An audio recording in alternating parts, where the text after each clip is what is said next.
So let's go ahead and get started. Okay. All right. So my name is Sean Michael Andrews, and I'm here with my friend Mariana Matthews, Yes. who is in Seattle, and I'm calling in from Heidelberg, Germany, and we're going to talk about various hypnosis topics. Now, Mariana and I have known one another for, my gosh, how long has it been? I think it's about 8 years. 8 years. Yeah, wow. about there. Yeah. Back since we were kids. Yeah. Yeah, exactly. Exactly. Still kids. That's right. And we're going to be talking about a lot of hypnosis topics, but a couple of things that we're going to talk about in particular are stage hypnosis and fair hypnosis and grad parties, because those are things that Mariana knows a heck of a lot about. And I know a lot of people have a lot of questions about these things. So, but we'll hit other topics. I want to thank you all for joining us. So how have you been? Fantastic. Thank you. Gosh, I can't think of a better way to start my morning. Yes. Sleeping in comes to mind, but I don't know. Yeah, well, we can help with that. Yeah. Yeah, that's right. Exactly. Yeah, no, this truly, this is it's a great morning. I'm doing absolutely wonderful, and I'm so happy to see you. Yes. Yeah, nice to see you too. So I guess this is coming up on busy season for. Well, I'll tell you what, Mariana, why don't you give our viewers just a quick sketch of what you do nowadays with your hypnosis, because some of them may not know you. Okay. Well, I am a certified hypnotherapist, but my true passion is the stage. So entertainment, and I use that for so many different things. I think there's just so many benefits of stage. What I'm doing right now, especially, I'm known as that lady hypnotist, by the way. So with that said, my shows are family friendly. Lately I've actually dipped my toes in the water and have done a couple of 4 walls. So for those that don't know what that is, that's when you rent your own facility and do all your own marketing and do all those things. Now it's been fun. I'd prefer not to do that, but it's been a great learning experience and given me the opportunity to kind of think outside the box. I also, right now, I'm really getting geared up for grad nights in June. So that's when, as my granddaughter says, Grandma becomes nocturnal, because I work all night and sleep all day in a legal profession. Just a lot of fun, and doing a lot of. It's also getting to be the time for fairs and festivals. So in my local area, and that's what I'm doing now, is really concentrating on getting more local, short-term festival type events, and a lot of fun, and helps to get the name out. And then if I start to do more four-walling, then people know who I am, and I get a greater audience. So yeah, those are the things I'm doing. That is excellent. You know what, Mariana, I hadn't really even considered talking about four-walling, but that's something that I don't think my viewers have seen much about. So can we talk a little bit more about that? Like, say, for instance, what would happen if you wanted to do, say, a charity event? What would go into four-walling? Well, first of all, of course, finding your venue, which I actually here's something. I was going to do a fundraiser, found a venue, and at the very last minute, some of the place was associated with a church. And at the very last minute, one of the board members decided that maybe hypnosis was not something that they wanted in their facility, because they still need some education.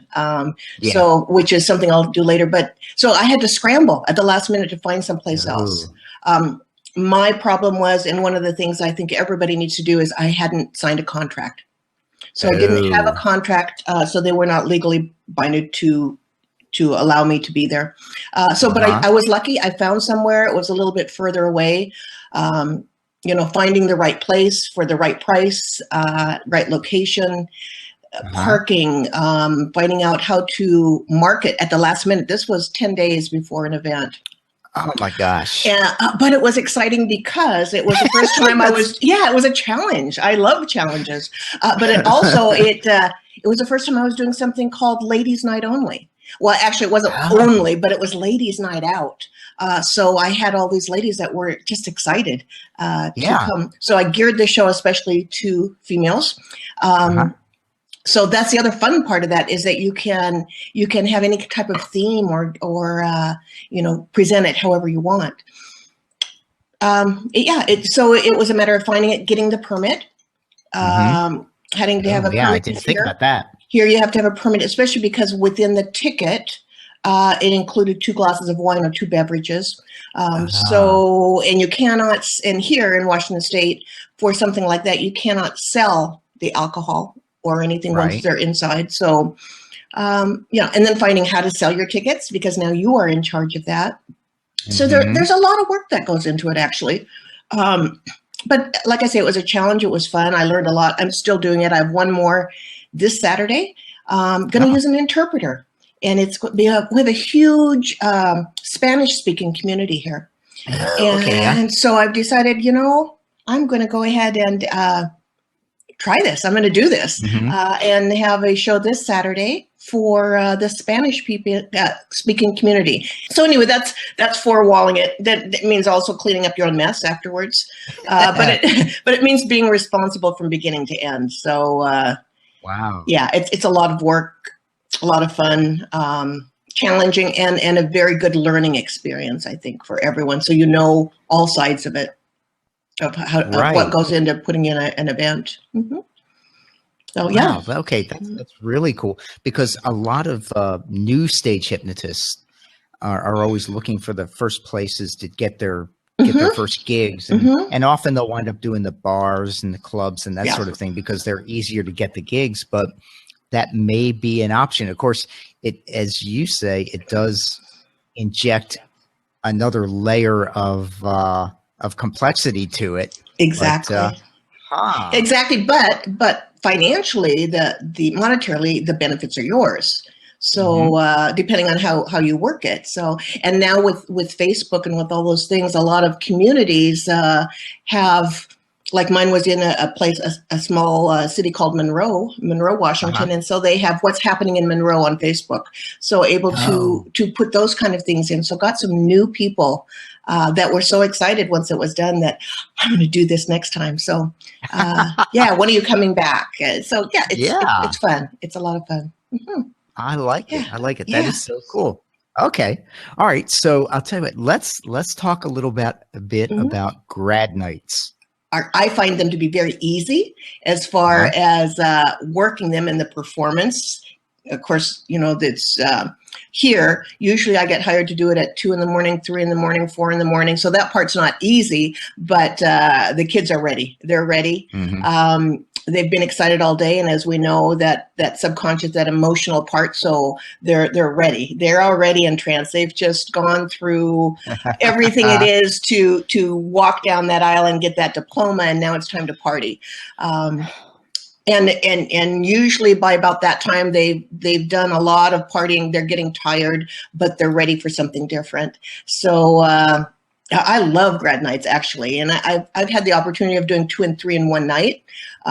So I love that. My body doesn't always love it. But I know that there's a light at the end of the tunnel. So, and when I'm doing my last one, the last one of the season, I'm always a bit sad. And it's also nice to know that you're being part of that celebration for those young people, and that it's something keeping them off the streets. You and I both have worked, for the government before, and with working 17 years of law enforcement, I was on that other side.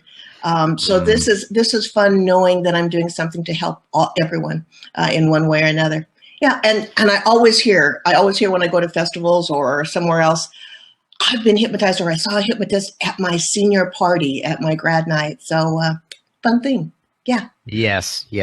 No, that's so important. I mean, these sober grad nights are so important. As you say, keeping the kids off the street, keeping them safe. I had an issue at the last post-prom that I did, and one of the kids found a way to find some alcohol.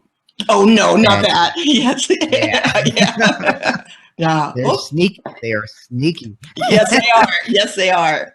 But other than that, I mean, it wasn't a terrible problem, but yeah, I mean, that's why we do this. It's exactly. And that can happen. Absolutely. That can happen. I mean, there's so many things that can happen. So many things that can happen. I never thought about that. Mm-hmm. Yeah. It's usually, that's the other thing about working grad nights especially for new people who've never done it. Uh-huh. Remember that when you're working grad nights, in most cases, if you're not going through an agency, and then even so, you're working with parents, and usually it's their first time, their only time. And so there's so many little details that you have to make sure are correct and that they understand. And one of them is that the date changes after midnight. So yes, I've only had that happen once. Where I guess it was my own fault, or I did my best to make sure that they understood, or that I understood, that we confirmed the correct date and time. Unfortunately, it was one that was out of town. So I got there and the place was dark. No one there. I couldn't get a hold of anyone. It was 2 a.m.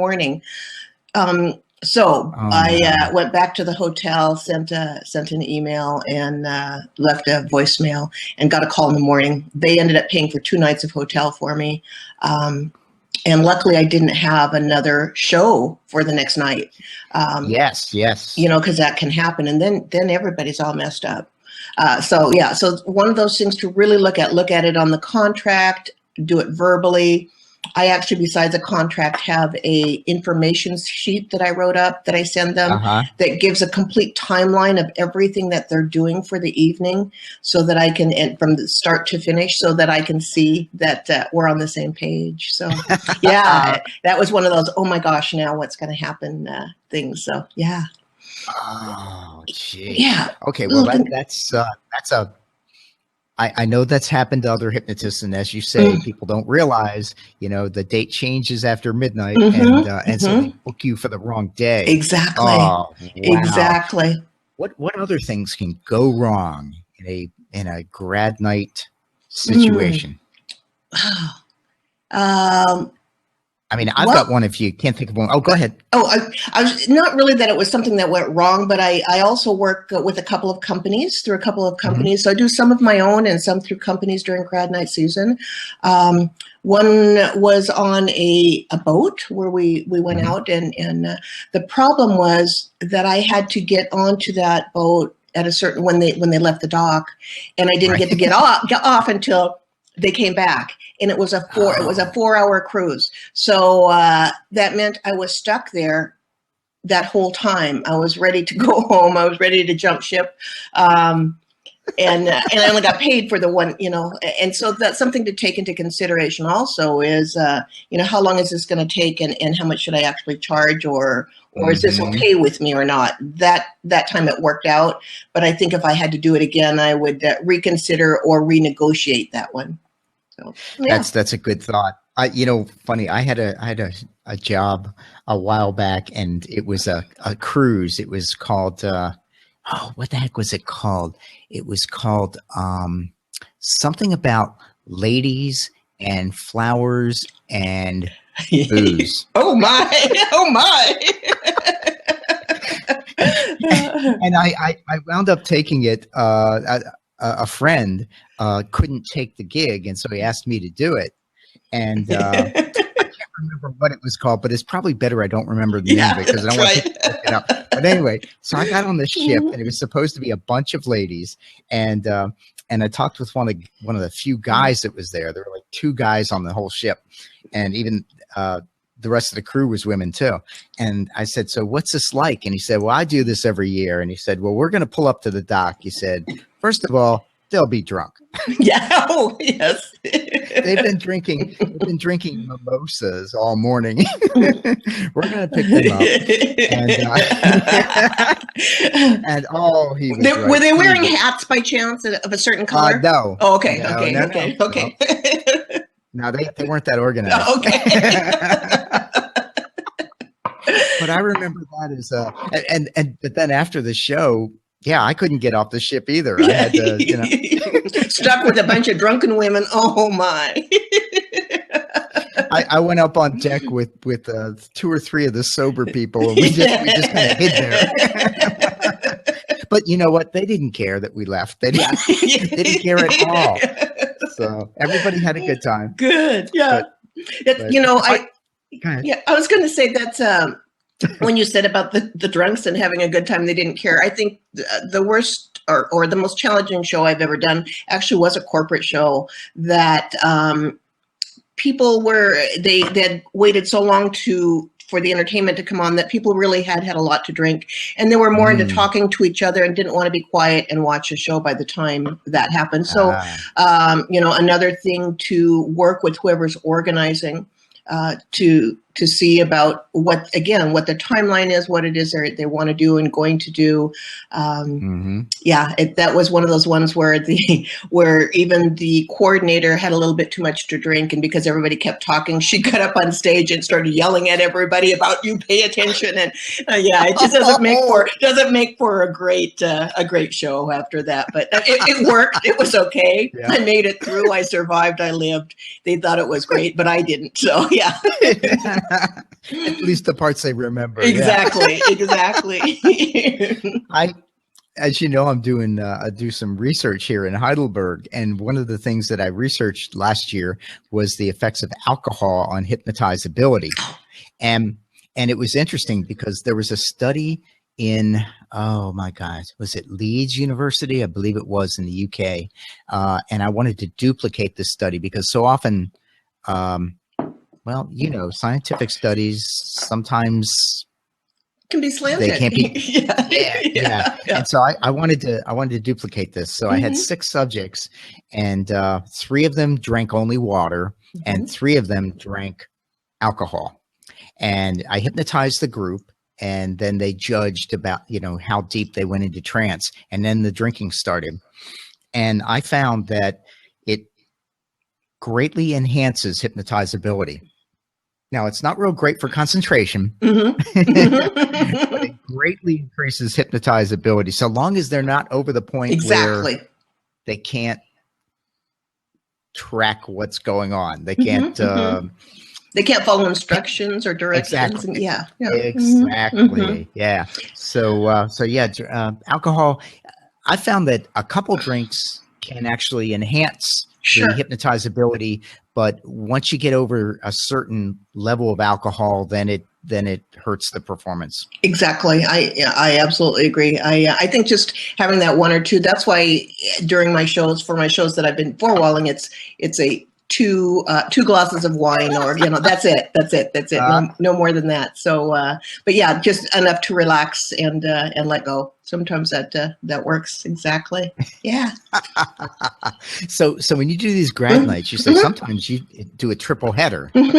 So how do you arrange that? How does that work? You just really have to, you work, again, you have to work with these parents to say, okay, I've got this going on and this going on, and I have to be there. I like to be there at least an hour early to make sure and set up. Sometimes not. I don't have quite that much time. The good thing about a lot of grad nights is that a lot of times they have DJs there. So the sound system is already set up. Everything's set up. I bring my own microphone, usually just in case. But I make arrangements with the DJ to make sure it's okay, because I've had that happen too, where they say it's okay, and then you get there and they're only getting paid to a certain amount, a certain time, and so they're going to leave right when you get there. So then you have to have enough time to set up your own equipment. So getting there early, setting everything up, and then your travel time, taking that into consideration, and hopefully that everybody else is on time. Again, that's another good reason to have your contract. Another one of those things I learned early on, sometimes I'm too trusting and just go onward. And I realize now that even if it's for a friend, even if it's for free, no matter what it is, you need to have something in writing in contract. And in that contract, it'll say that if it goes past a certain time, that you get paid so much more. And usually for me, it's not really that so much more money. It's more that monetary value keeps them on track. Yes, perfect. keeps me going where I need to go, and the time limit that I need to have to do what I want. Because I hate to cut a show short. It just always seems like I run out of time. I'm just having so much fun. They're having so much time, and time is over. And so, yeah, the best you can do there. Once in a while, though, it gets to the point where you can only do maybe a half an hour show. But again, because they're so easy and they're having so much fun, it just it's okay. It all turns out fine. Yeah. All right. So what about this? What about sometimes when you're doing a high school post-prom or a grad night party, you've got one or two individuals in the committee that seem not to come out of hypnosis completely at the end of the show. Do you have any stories about things like this happening? I do. I actually it was a fundraiser at a high school, and I had one young man that was he was one of my volunteers, one of the committee, and actually he was so exaggerated that I thought that he wasn't really in trance. I thought, oh, he's just playing it up because of everything, because he was just super, super exaggerated. So I thought I had made sure that he was completely out of trance, sent him back. He sat in the front row next to the director, the music director. And as I was doing things, I could see that he was still moving and doing so she was kind of holding him back. At the end, he had not come out, and I did another. I put him down on my shoulder, got him going again, got him nice and deep again, and then brought him up slowly. Did all those things that we do to make sure that they're okay. Looked at his eyes, asked him if he was okay. He was fine. A few minutes later, his sister comes in, because they had all left. His sister comes back in. I'm putting things away, and she says, my brother's in the car, and I think he's still under trance. I think he's still hypnotized.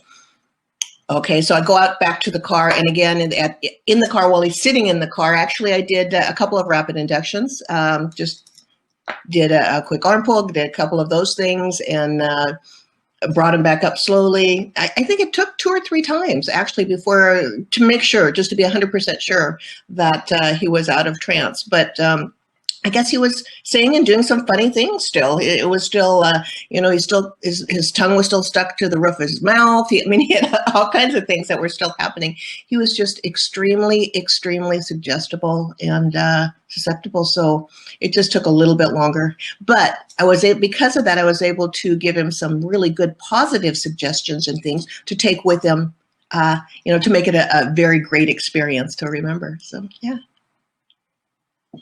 Oh. You know what? I've lost your voice. I don't know about anybody else.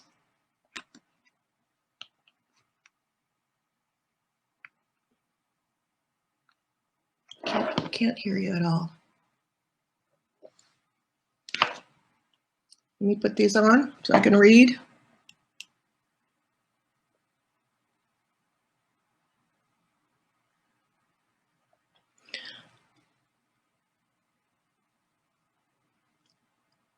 I still can't hear you. I don't know if anyone can hear me, but I can't hear you at all, Sean.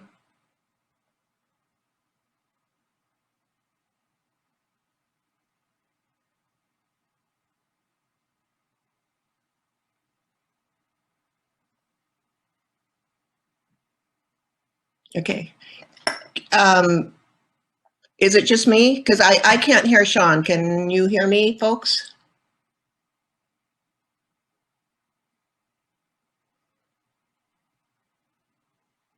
So you can't hear me either.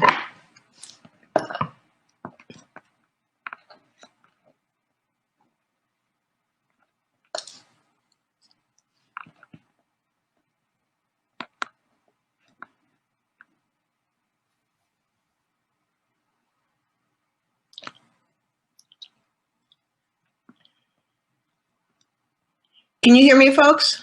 Yes, no? Yes, good. Thank you.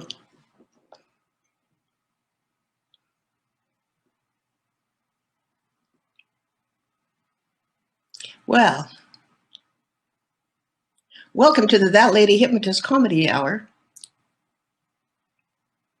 You've all been hypnotized that you cannot hear Sean. In fact, you may not even see him. But in a moment,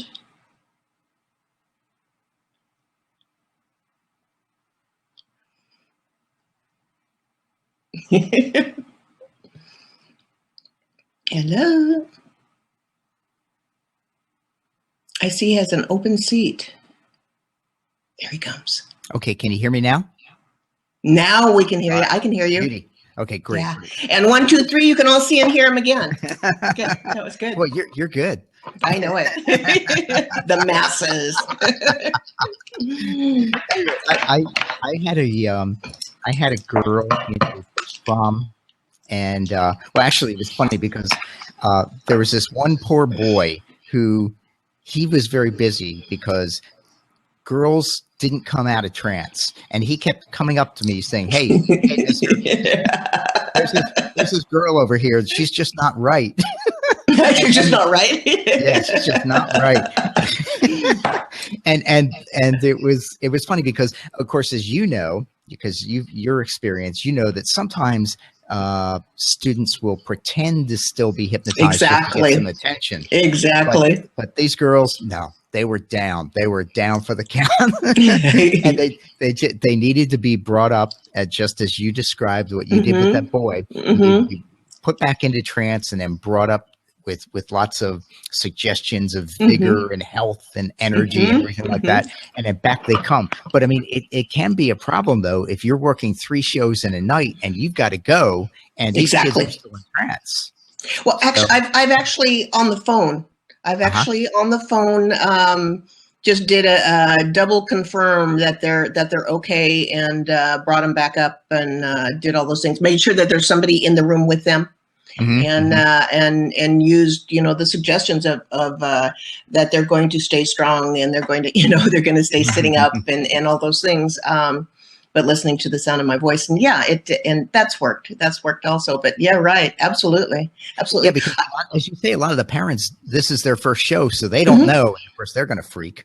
That's exactly. That's what I was just going to say. That's exactly what it is. It's the parents that you worry about, and that's true with all events that you're working with youngsters, with teens, or so whether it be prom nights or grad nights or fundraisers, you have to remember that the people that are paying you, that are hiring you, are the adults, and so that's who you really have to keep in mind with your shows, what you're doing and how you're doing things. So I think most hypnotists and stage people understand that and know that, but it is something to think about, because I've had a couple of horror stories that I've heard. One from my niece lately at her, I think it was her prom, or I'm not sure what it was, but the hypnotist, all the kids were sitting on the floor because it was done in a gym, and the hypnotist had the committee members go out and twerk in the, doing the twerk movements to the kids that were sitting on the floor. And she said she was just, it was an awful thing. That's what she remembers about the whole show, is having somebody come up and do sexual things in her face while she's sitting on the floor. It made me so angry. It just upset me, because that's the kind of thing that hurts us in the profession. Yeah, you've got, so unfortunately. And you know what? And it's, the parents are going to be the ones that are going to be the most upset about something like that. And they're the ones that are paying you. So you really shouldn't be doing that. Exactly. But there are some good things about that. And the good thing is I've got a Catholic high school. This will be my 5th year going back there. And they didn't have a stage hypnotist for 3 years for their grad nights, because the last one they had been inappropriate for what they felt for their students. I had to prove myself. And since I did that, now after every grad night, they hire me right there on the spot for the next year. So there's good things for some of us out there, for people who don't do so well, so yeah. So I try to always keep the lady part in that lady hypnotist in my show. I think that's an excellent policy, particularly if you want to do the high school shows. Exactly. I was thinking back when we were talking about the I know what I wanted to say. Just in case there's anyone here who is not a hypnotist or not experienced in hypnosis, when Mariana and I talked about kids having a little bit of trouble coming out of hypnosis at the end of the show, if you left the kid alone, they're going to come out all by themselves. It's not going to take, it may take a couple of minutes. It might take a half an hour or something like that, but there's no danger of anybody ever getting stuck. But the hypnotist needs to exude confidence in when they say, no, Junior's going to be fine. He's going to just need a few minutes and he'll be back, because the parents don't know. Very few people know very much about hypnosis.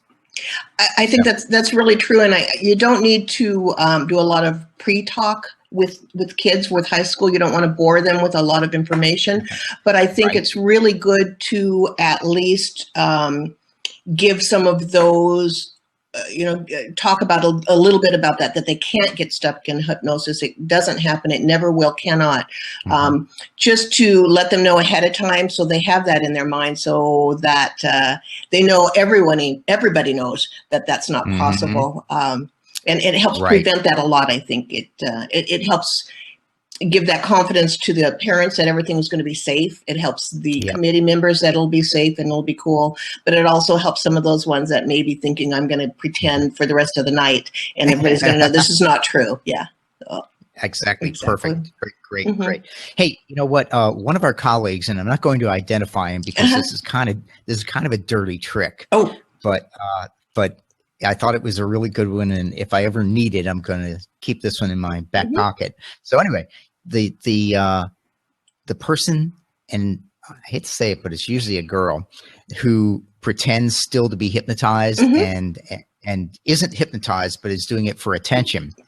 And our colleague says that once he's done the right thing and put her in and brought her back out, and she's still playing this, he'll lean in and he'll say, now we've got a problem and you've got about 2 minutes to straighten up here, because I've been in this situation before. What's going to happen is they're going to call the rescue squad, and they're going to come in and they're going to do some blood tests.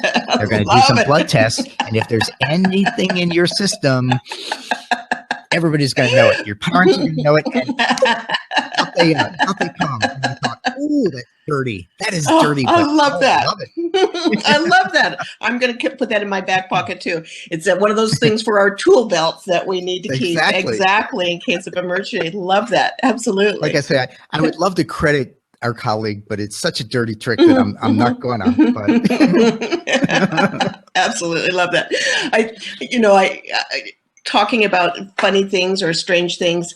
I don't know how many folks have had Abreactions, and for those that don't know what that is, when you have somebody on stage, and when you have a teenager that goes through an Abreaction, that's even again a little more. I don't want to say scary, but something that you really need to pay attention, especially when you have everyone else watching and you've got the parents and things. So one of my first shows I'd ever done actually was a fundraiser for in high school. So I was doing this show for them to help them raise money, and all of a sudden I was to the point where I was looking at the audience and not behind me, and I hear everybody kind of gasping, and I turn around and I look, and here's this gal, and she's on the ground, and I'm wondering what the heck she's doing on the ground. It was a scene where they had, they were driving their favorite car and going as fast as they could, and all of a sudden we had the police siren go. But she's on the ground, and she's kind of doing all these twitchings and things, and I'm thinking, oh my gosh, she's having a seizure. She's having something's wrong here. Something's really wrong. So I take a deep breath, and I'm really cool, and I'm going to walk over and not let anybody know there's anything wrong, because by this time she's behind the chairs, and I go over there, and she's still doing that, and then I realize she's not having a seizure. She's trying to get away from the police. She's on her stomach, and she's doing a belly crawl and trying to get away from the police. So I still, I still did all the things you do for an Abreaction, because that that could be an abreaction if she's had some bad experiences with the police, is what I figured. And brought her back up and actually kept her for the rest of the show, but put her in the chair and let her just sleep and relax while everyone else finished that routine. But yeah, so one of those funny stories, but it was more funny for me. And the people that are laughing is incredible when you listen to it. Once we figured out what it was that was wrong, but at first it was like, oh my gosh, yeah, she's there's something very wrong with that girl. Well, the problem was she was scared to death of the police. So we needed to get away from the police. So yeah, perhaps you shouldn't have cuffed her. Yeah, that's probably what it was. She was worried about the pat down, I think. Yeah. Those days are over. Yeah. Oh, that's funny. Oh, God. Hey, by the way, I just want to take a moment and just mention that for those of you who don't know, Mariana and I are going to be running a class in October in Seattle. And I haven't been to Seattle in about 5 or 6 years now. So I've been getting some requests. So Mariana and I on the 14th through 16th October at the Doubletree Hotel in Seattle Airport. And we're going to be teaching instant and rapid inductions as well as NLP and body language for hypnotists. So it's a 3-day course. So if you go to worldsfastesthypnotist.com and check under classes, you can find details on that. And so that's our little plug. Now you've done a lot of fairs, and I know a lot of hypnotists that are interested in it, but know nothing about what it's like to do a fair or do fair shows. What can you enlighten us a bit, please? Okay, love fairs. I had the pleasure of working with, going to a lot of shows, a lot of fairs, long fairs with a fellow hypnotist, absolutely great hypnotist, Catherine Hicklin. And so I accompanied her all through the United States and helped with all the behind the scenes things. So the sound and everything else that goes with that. So got to see it from that angle, and then have been doing a lot of shows myself. I think that the challenges are noises around you. So I know that I've done some shows personally where some fairs personally where there's all the rides and things going on, everybody's screaming, as the roller coaster is going, or the dogs are barking and pigs are doing their thing. So that's one of those challenges. I know one of the fairs that I did with Catherine, actually, there was a couple of them. There was live helicopter rides going on right next to us, and so they would, take off and land right at the same time. So you've got the wind going and you've got the noise going. So, but just taking those challenges and making them into something to help to relax the folks. So being good with that. And then time-wise, you're very restricted on your time. In most cases, I know for myself, the fairs that I do, local fairs I do, because they're only a weekend fair, or sometimes they're only one day. It's not like a 20-day fair like in Arizona. You are very restricted. They're trying to get as much entertainment in as they can in a short amount of time. So you have to really watch your time. You have to be able to get up, get on, get ready, do what you need to do, and get off quickly to show respect to the rest of the entertainers that are there. So that's something else to look at. I love fairs, actually. I really, really like it. The more people, the better, of course.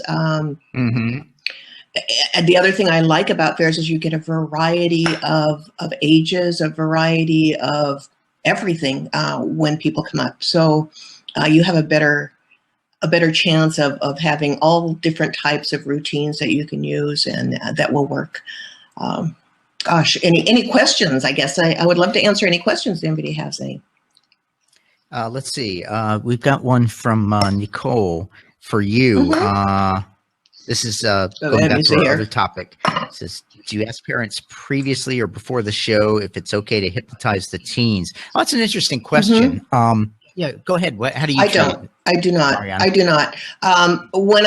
Especially if I'm at a school, And it's the parents that are in charge or the teachers that are in charge. I do not. That's not my responsibility. I feel that's their responsibility.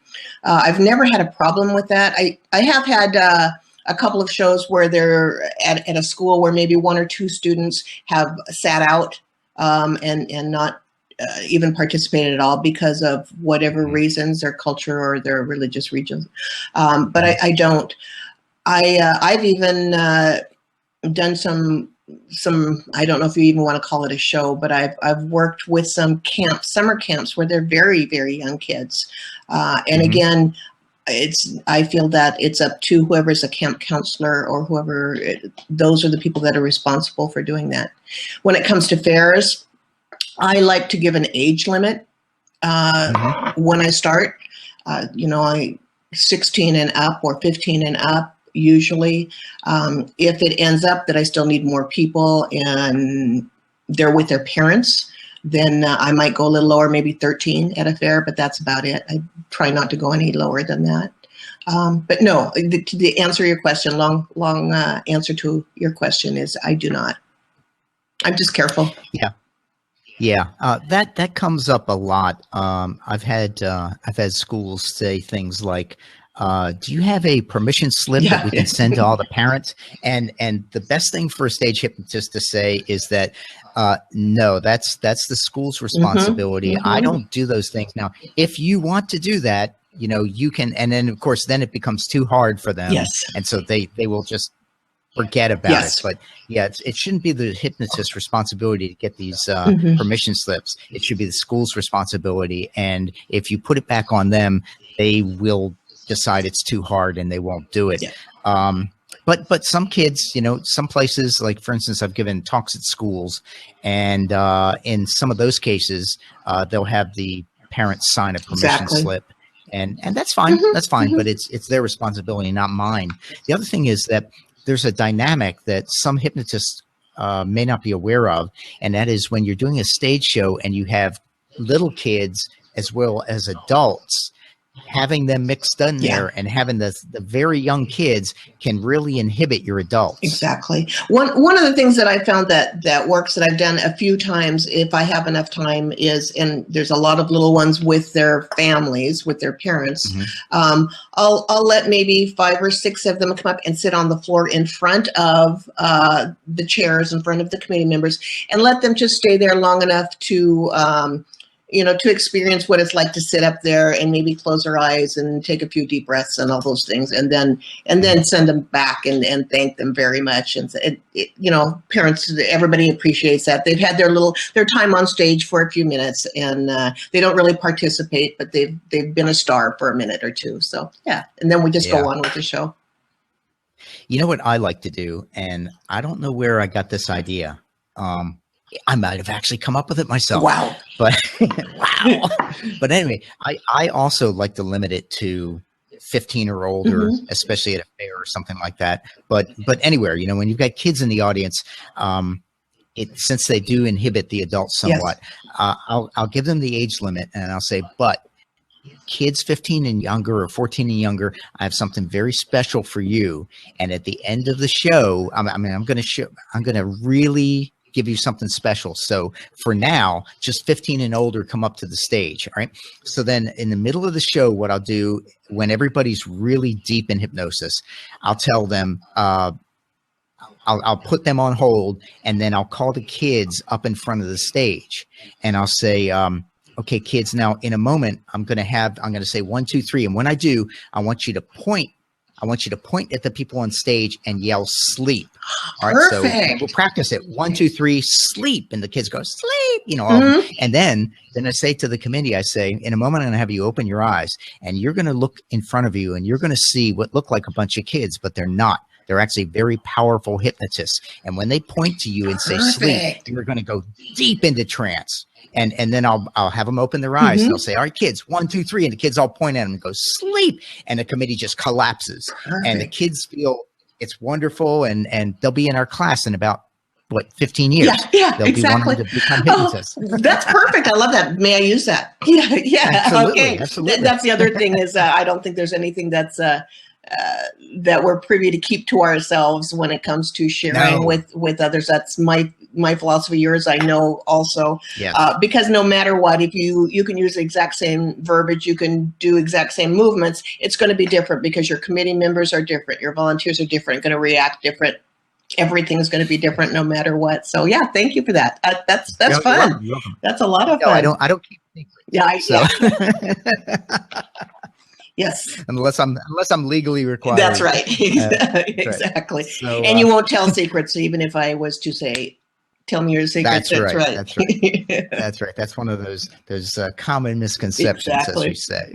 Exactly. Hey, so anyway, so back to fairs. I when you were talking about the helicopters, and that's right. I mean, and you got them calling the pigs yes, to, yes. I'll bring your pigs up now because we're judging the pigs now, and the speakers blaring. Yes. And another thing, my friend Kenda and I have done fairs, and that's the thing, the guy announcing the bring your sheep in is right next to you. Yes, always. But another issue is that sometimes in the smaller fairs, you've got to really work the crowd to get them in there for your show. Yes. I mean, some of them think they can wander in midway, and you need to get a crowd together so you can get a committee up there. So is there anything you do to work the crowd ahead of your shows to get them in there? Sometimes I've gone through and introduced myself, build some rapport, and actually maybe done some instant inductions, just to to show them to let them feel what it feels like to experience a little bit, and then everybody around them can see that it's safe, that it's fun. Promising them that that when they're done, they're going to feel really good and confident and not going to feel like a fool, because I tell them they're not going to feel like a fool. And so I think learning how to do some of those instant inductions and building that confidence within yourself helps with that also. Absolutely. I've done that. Yeah, that's what we'll normally do is we'll set up a couple of chairs somewhere near the entrance to the fair, and with a sign, free hypnosis, and then start. Plus, it's also a great way to identify really good people. Exactly. You really need to come to the show at 2:00. Yeah. Perfect. Exactly. No, I think that's a great idea. I'm trying to think of other things, and again, you can't. There's not a lot of time at these smaller fairs because they've got one thing going on from one right after another. So not a lot of time to make a lot of announcements or do things. So what you're doing is perfect. Absolutely perfect. I may have to do that. Have a little sign and a little, do that. I'm always looking for an excuse to do. Exactly. Me too. To do impromptu hypnosis too. So. Exactly. Fun. Yeah. Hey, so one of the things that, is great, but yet it's also a challenge with these fairs is that often you're going to have several shows a day. What's that like? Good, bad, and indifferent. Usually earlier shows, you don't have as many people, in my opinion, but it helps to generate more people for later in the day. So sometimes those first shows are like pulling teeth. Where you don't have there's not many people at the fair yet. And for some reason, and I see that here, is that the hypnotist, a lot of times they'll use a hypnotist as one of their first shows towards the beginning of the day, because they want to leave the, especially when there's only one or two stages that they're using. And those stages, they usually have them somewhere where they're selling alcohol, and that's how they make their money. That's what I've found.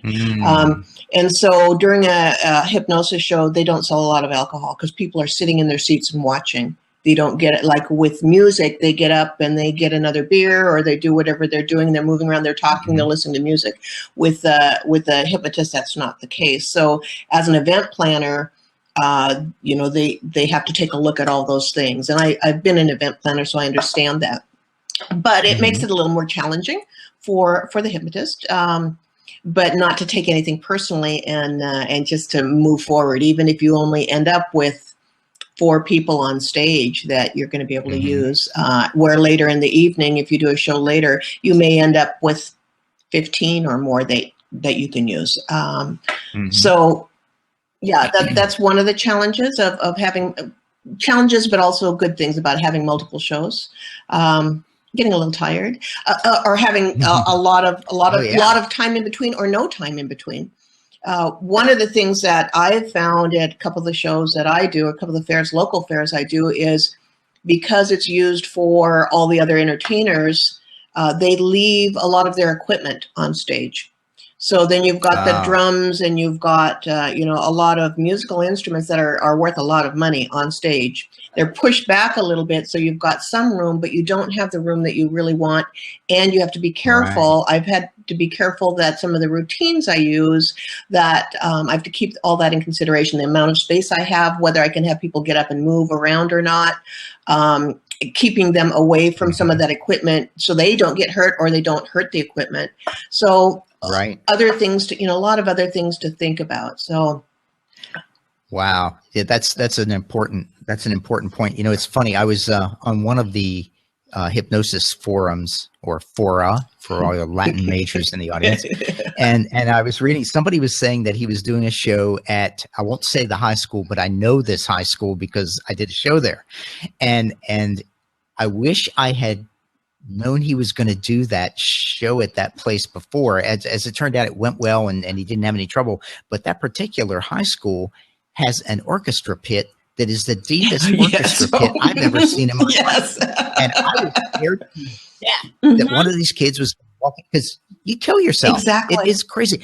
Orchestra pits are supposed to have nets over them or something. This one does not. And I didn't get a chance to warn this guy, but oh man, you have to be careful with your committee members. Yeah. So that's the other reason when I was talking about going early to places and checking things out, doing your setup. One of the most important things I think of doing your setup is to make sure you check for all the safety, any hazards that you may have, the conditions of the floor, the chairs, the people, just all those things that you really need to look out for and watch too, because safety is number one before anything else. It doesn't matter what when you're doing a grad night, sound is nice, it's good, but they don't care if it's theater quality. But what you do care about is the safety of everybody. So can't have fun if people aren't safe. Yeah, I think that, if I had that to do over with, I would rewrite the contract and just have a line in any orchestra pits must be covered, secured, something, because now if it were to happen to me today, I wouldn't do the show. It was too dangerous. I mean, we had a spotter, but still it was just too dangerous. Yeah, absolutely. All right. So the other thing though, getting back to the fairs, is that how many shows could a hypnotist be on the hook for during a fair? Well, I know that there are hypnotists, and I've worked not where I was the main person, but when I was with Catherine, especially on tour, there were times where she was doing 4 shows a day. And that's a lot. That's a lot. And so it's something that you need, and especially if it's like a 20-day fair. You've got a 10-day fair or 20-day fair, and you're doing 4 shows a day, even 3 shows a day for that many days. It can be wearing and tearing on your body, on your throat, on your everything. It's fun, but things to think about, because you can get worn down. So you need to take care of yourself. I guess the one advantage though is that if you're there at a 20-day fair and you're doing 80 shows, it's a good experience. Yeah, absolutely. And you come across everything, probably, just about anything that you can. One of the things I like about doing fairs locally here is not just fairs, but any, different performances and shows that I've done, holiday shows or corporate or appreciation, is all the different venues, all the different types of places that I've been able to, that are challenging but are fun. I've done a show in a fire station bay where they've taken the fire trucks out and closed up the doors and put in some chairs and things, and did one there. So that was a lot of fun. I did a show at SeaTac Airport in the luggage in the luggage claim area. It was a grad night, and it was they had a layover And so they hired me to come, and I said, now, are you sure it's going to be okay to do this there? And they said, oh yeah, our school resource officer got everything arranged and it's going to be just fine. Well, luckily, 3/4 of the way through the show, we finally were asked to leave, but but it was pretty amazing, and we did it in a little area at the very end of. But I did think that was strange that they were allowing us to do a show in the baggage claim area, even if it was 2 a.m. But going, I had my sound equipment out and had all those things. It was fun, but yeah, so doing it in all, having just so many opportunities, and that's what I like about what we do too, is you can take it anywhere, do it anywhere, and I'm also of the belief that you don't have to have a huge crowd. It's fun. It makes it more fun, and your success rate goes up. But that challenge of having 20 people and still having a good show and moving forward, I think that's a lot of fun. Absolutely. That is great. Mm-hmm. Okay, so the next time I'm going to see you is probably in Las Vegas, right? Exactly. Yes, and we're doing a class there also. Yes. Mm-hmm. Mm-hmm. Yeah. So everybody, one more time, we're both Mariana and I are going to do a talk at the Hypnothoughts convention in Las Vegas in August.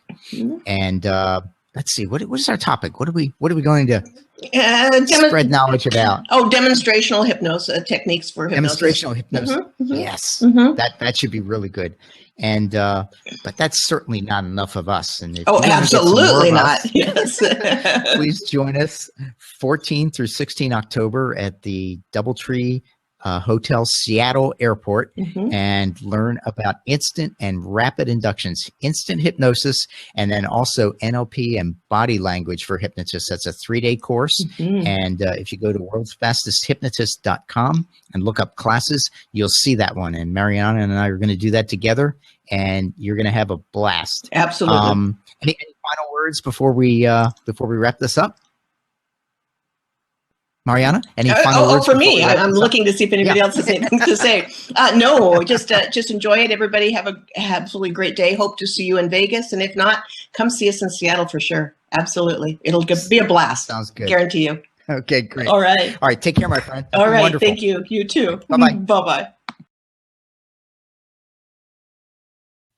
Okay. Boring office stuff, huh? I know what that's like. A question just came in from a friend, and this happens sometimes. I'll just chat about this while I'm waiting for Mariana to come on. Sometimes you get a smoker, and they say, I want to stop smoking cigarettes, but there's something else that I would rather continue to smoke. And they're very, very concerned about that if they come in, you're going to flip a switch and they will be unable to smoke anything. Now, although I think that's the best thing for them, and I think it's best if they stop smoking everything altogether, because any smoke that they're taking into the air, Mariana's coming on, anything they take into their lungs is not going to be good for their lungs. But anyway, the question is, can you help someone stop smoking cigarettes, but allow them to continue smoking something else? Let's say cigars. Yeah. Yes, you can. And